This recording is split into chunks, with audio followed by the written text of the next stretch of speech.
Welcome.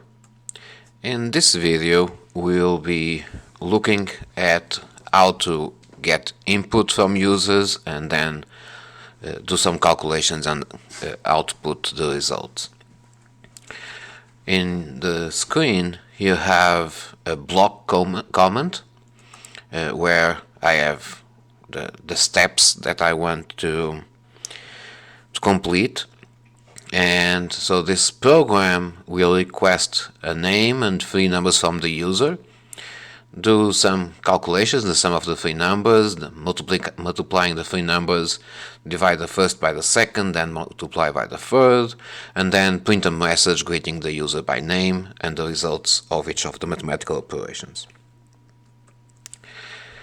In Python we can create the full script and then run it, or we can use the shell and execute as we go. In this situation I'm going to start with the shell because I want to show you a partial situation here. So to get input from the user I'm going to use input, and input is a function that takes a string here with the message that we want to show to the user requesting that input. So I could do input, the prompt would be open and I could write something here, but that is not really user friendly. So I'm going to say input and I'm going to insert a message saying please insert your name, and I'm going to execute this. It shows please insert your name. Here I go, Sergio, and it captured that, but now I have no way of using it because I didn't store it anywhere. So what I'm going to do now in my script is to create a variable. I can name it whatever I want. I'm going to call it, because I want it to be something that I'll remember later what the variable is, I'm going to call it username.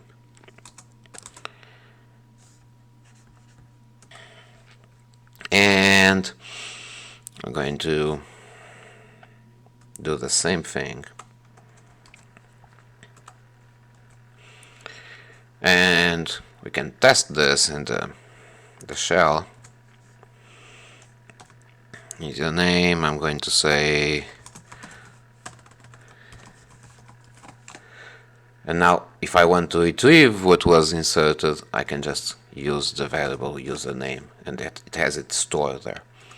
So whatever the user inserts is going to be stored in username.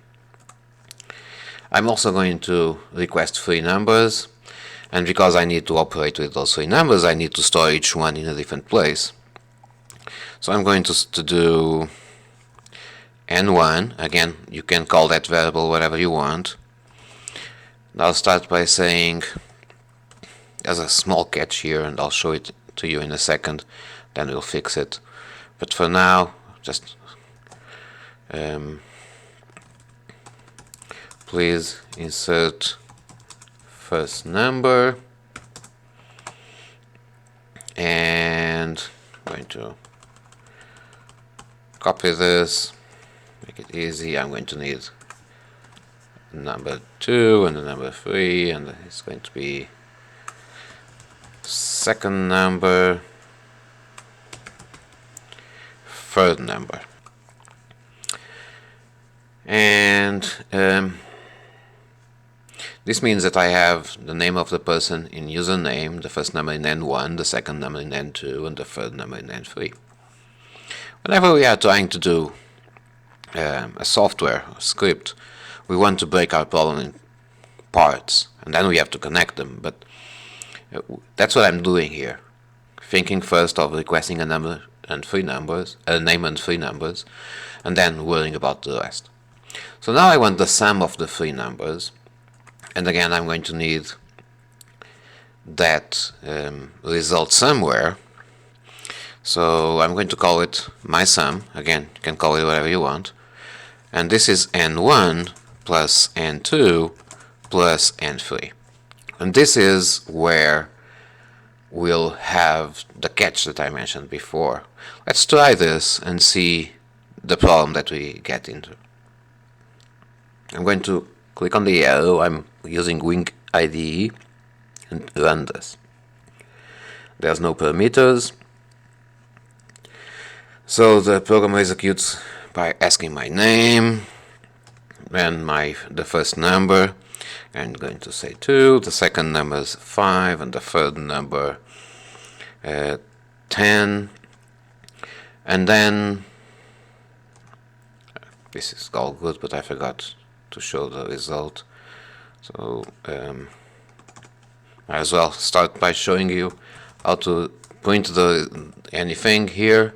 It can be a string or a variable. I'm going to print my sum, or else I won't be able to see the effect. So again, the parameters, let's repeat this, Sergio 2, 5, 10, and see that the result is 2 followed by a 5 followed by a 10.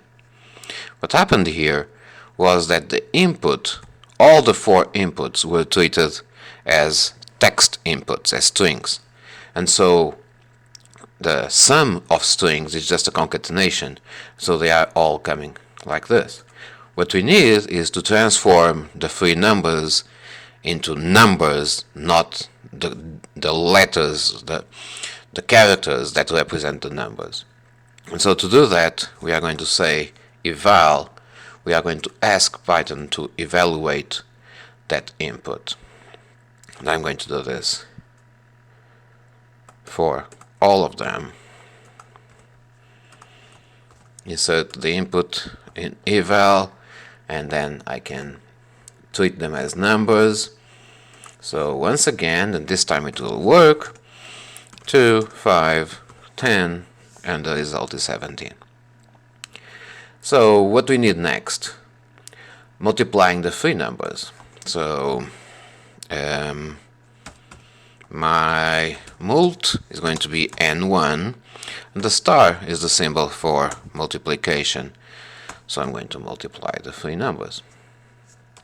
And then divide the first by the second, then multiply by the third. That's a different result. I'm going to call it other result. As I said, you can call these variables whatever you want. You want them to be human readable in a way that the user will know what you're talking about. You have the block comment on top, so if somebody is going to revisit the script later, they'll see what the goal was, and with other result, it's likely that they'll know what I meant when I programmed this. First, multiplied by the second. No, sorry, divide the first by the second, divide, slash, first by the second, and then multiply, star, by the third. And then I want to print a message greeting the user by name and the results of each of the mathematical operations. So that's a slightly bigger print. And I'm going to say that I want to greet the user, hello, and then the name of the user is in a variable. And what I have to do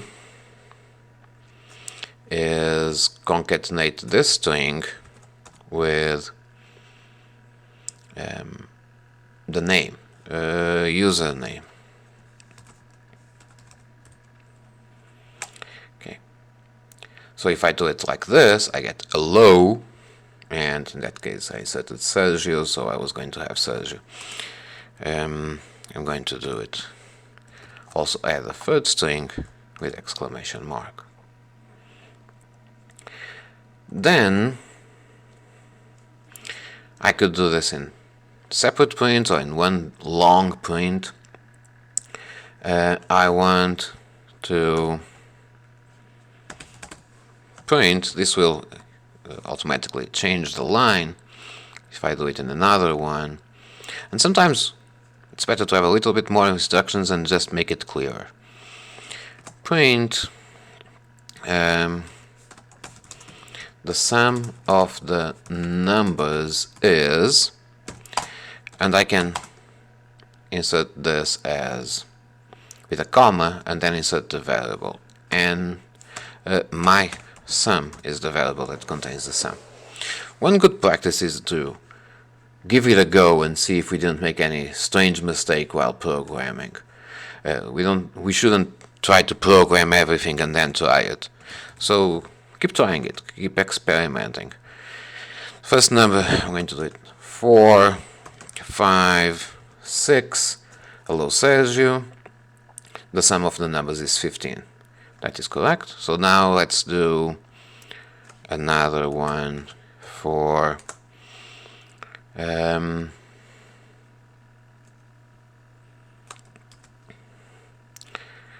so telling the user that the result of multiplying the three numbers is, and notice that I'll need a space here or the number will be glued to is, my mult, and then I'm going to need another one to the last result. The result of dividing the first by the second and multiplying it by the third is my mult. And so we could combine these strings into one. You have different ways to do that, but if you want to create one string with all the results, you would need to transform my sum into a string. We'll see that in another video. But this will certainly do what you want. And if you're starting in your journey to program, you want to keep things isolated and simple and make sure that you know what you're doing. So let's give it one last shot, see it completely executed. Your name, a number. I'm going to do something bigger now. 560, 780, 2000. Hello, Sérgio Magalhães. The sum of the number is 3,340. The result of multiplying the three numbers is that long number there. And there's a mistake here. The same result. See? We need to try it. Because what we want here is other result. And so, one more time. And this is the life of a programmer. We make mistakes. We give it a go. The important thing is that we detect all the mistakes before we actually consider the program ready. And here we go. Python has this good thing that it can take integers and return them as floating point numbers. And there we go. Give it a try.